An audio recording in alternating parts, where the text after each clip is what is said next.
Define print के इस learning video में आपका स्वागत है। नमस्कार। ज्यादातर लोगों से जब हम स्टॉक मार्केट की बात करते हैं तो एक ही ख्याल आता है कि ये तो किस्मत का खेल है, एक तरह का सट्टा बाजार। लेकिन क्या हो अगर मैं कहूं कि ये किस्मत का खेल नहीं बल्कि एक पूरा सिस्टम है, एक सोची समझी व्यवस्था।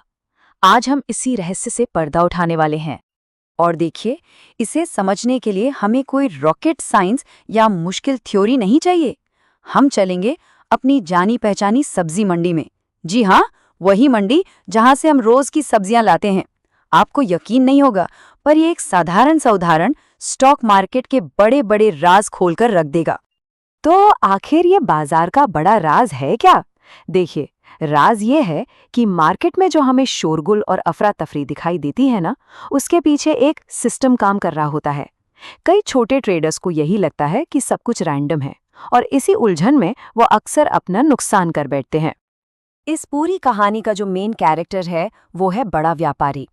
इसे हम अपनी सब्जी मंडी का बड़ा होलसेलर मान सकते हैं, जो तय करता है कि आज आलू प्याज का भाव क्या होगा। स्टॉक मार्केट की भाषा में इसी को हम मार्केट मेकर या स्मार्ट मनी कहते हैं। ये वो बड़े खिलाड़ी हैं जिनके इशारों पर बाजार चलता है। अब एक सवाल आता है, ये बड़ा व्यापारी अपना इतना सारा माल खरीदता या बेचता कैसे है? उसे चाहिए होती है लिक्विडिटी, मतलब बाजार की चहल पहल, खरीदारों और बेचने वालों की भीड़। जरा सोचिए, अगर एक होलसेलर को 10 ट्रक आलू खरीदने हैं तो उसे एक दो किसान नहीं बल्कि सैकड़ों किसान चाहिए होंगे। ठीक वैसे ही मार्केट मेकर को अपने बड़े बड़े सौदे करने के लिए बहुत सारे छोटे खरीदारों और विक्रेताओं की जरूरत पड़ती है। और सबसे मजेदार बात जानते हैं क्या है? इस बड़े व्यापारी का हर कदम पहले से तय होता है। वो कोई तुक्का नहीं मारता, बल्कि उसका एक 3 स्टेप का प्लान है, एक ऐसा प्लान जो मार्केट में लगभग हर रोज दोहराया जाता है।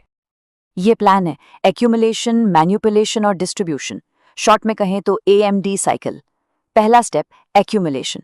इसमें वो चुपचाप धीरे धीरे माल जमा करता है ताकि किसी को भनक न लगे और कीमतें न बढ़े। दूसरा स्टेप मैनिपुलेशन। इसमें वो एक ऐसी चाल चलता है, एक ऐसी अफवाह फैलाता है जिससे छोटे ट्रेडर्स घबराकर अपना माल सस्ते में बेच दें। और फिर आता है आखिरी स्टेप डिस्ट्रीब्यूशन।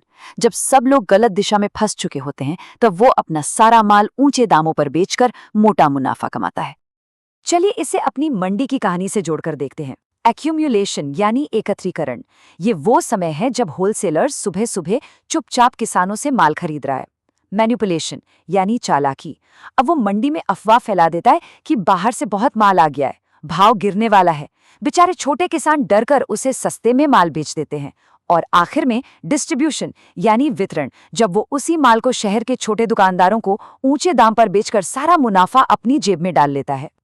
तो सबसे बड़ा सवाल ये है कि हम इस बड़े व्यापारी के प्लान को पहचानें कैसे? अच्छी खबर यह है कि वो कितना भी चालाक हो, अपने पीछे कुछ निशान, कुछ पदचिन्ह छोड़ ही जाता है। हमें बस उन निशानों को पढ़ना सीखना है। पहला और सबसे बड़ा निशान है फेयर वैल्यू गैप या FVG। इसे ऐसे समझिए जैसे कोई तेजी से सीढ़ियां चढ़ रहा हो और बीच में एक सीढ़ी छोड़ दे। जब मार्केट बहुत तेजी से ऊपर या नीचे जाता है तो एक खाली जगह बन जाती है, एक इम्बैलेंस पैदा हो जाता है, और मार्केट मेकर अक्सर इस खाली जगह को भरने यानी उस छोड़ी हुई सीढ़ी पर कदम रखने के लिए वापस जरूर आता है। दूसरा बड़ा निशान है ऑर्डर ब्लॉक। ये उस बड़े व्यापारी का गोदाम है, उसका वेयरहाउस।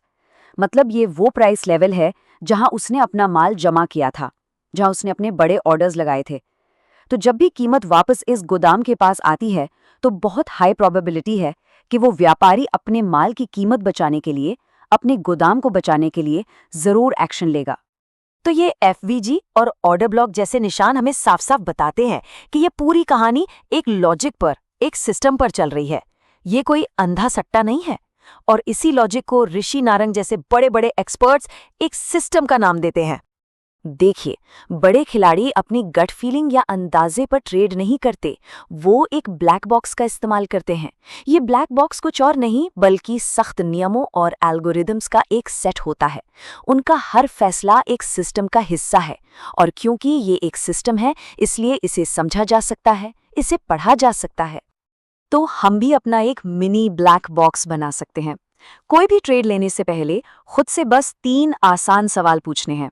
पहला, क्या मार्केट ने छोटे ट्रेडर्स को फंसाने वाली चाल यानी मैनिपुलेशन अभी-अभी चली है? दूसरा, क्या वहां पर स्मार्ट मनी का कोई निशान यानी कि एफवीजी मौजूद है? और तीसरा, क्या इस ट्रेड में जो मुनाफा हो सकता है वो संभावित नुकसान से कम 2 गुना है? अगर इन तीनों सवालों का जवाब हाँ है, तो ट्रेड लेने के बारे में सोचा जा सकता है। तो इस सारे जानकारी के साथ अब मार्केट को देखने का हमारा नजरिया पूरी तरह बदल जाना चाहिए। मार्केट में 3 तरह के किरदार होते हैं, बिल्कुल पंचतंत्र की कहानियों की तरह। पहला है अधीर खरगोश, जो पहली हरी कैंडल देखते ही मार्केट में कूद पड़ता है और लोमड़ी के जाल में फंस जाता है। दूसरी है चालाक लोमड़ी, जो खुद मार्केट मेकर है और खरगोश को फंसाने के लिए ही जाल बिछाती है। और तीसरा है बुद्धिमान उल्लू, जो पेड़ पर बैठकर सब कुछ देखता है। वो लोमड़ी की चाल खत्म होने का इंतजार करता है और फिर सही मौका देखकर स्मार्ट मनी के साथ उड़ान भरता है। तो इस पूरी बातचीत का सबसे जरूरी सबक ये है, हमारा लक्ष्य उस बड़े व्यापारी या चालाक लोमड़ी से लड़ना है ही नहीं। हम उससे जीत भी नहीं सकते। हमारा लक्ष्य है एक बुद्धिमान उल्लू बनना, उसके छोड़े हुए निशानों को पहचानना और चुपचाप उसके पीछे चलना। तो अब जब बड़े व्यापारी के पद चिन्हों को पढ़ने का तरीका पता चल गया है, तो असली सवाल यह है, अब हमें अधीर खरगोश बने रहना है या फिर बुद्धिमान उल्लू बनना है? इस पर विचार जरूर कीजिएगा।